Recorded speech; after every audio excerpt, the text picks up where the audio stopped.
بسم اللہ الرحمن الرحیم۔ السلام علیکم ورحمۃ اللہ وبرکاتہ۔ بسم اللہ کی تاثیر۔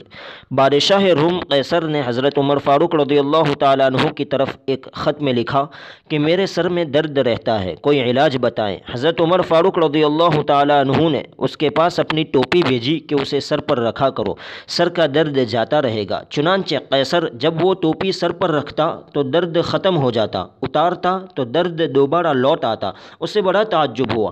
تجسس سے اس نے ٹوپی چیری تو اس کے اندر ایک چٹھی پائی جس میں بسم اللہ الرحمن الرحیم لکھا ہوا تھا۔ یہ بات قیصر کے دل میں گھر کر گئی۔ کہنے لگا، دین اسلام کس قدر معزز ہے، اس کی تو ایک آیت بھی باعث شفا ہے، پورا دین باعث نجات کیوں کر نہ ہوگا، اور اس نے اسلام قبول کر لیا۔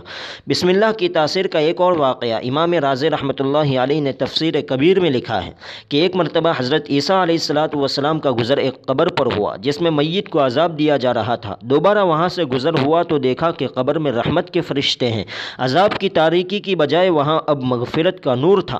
آپ کو تعجب ہوا، اللہ تعالیٰ سے اس الجھن کو حل کرنے کی دعا کی تو اللہ تعالیٰ نے ان کی طرف وحی بھیجی کہ یہ بندہ گنہگار تھا جس کی وجہ سے عذاب میں مبتلا تھا۔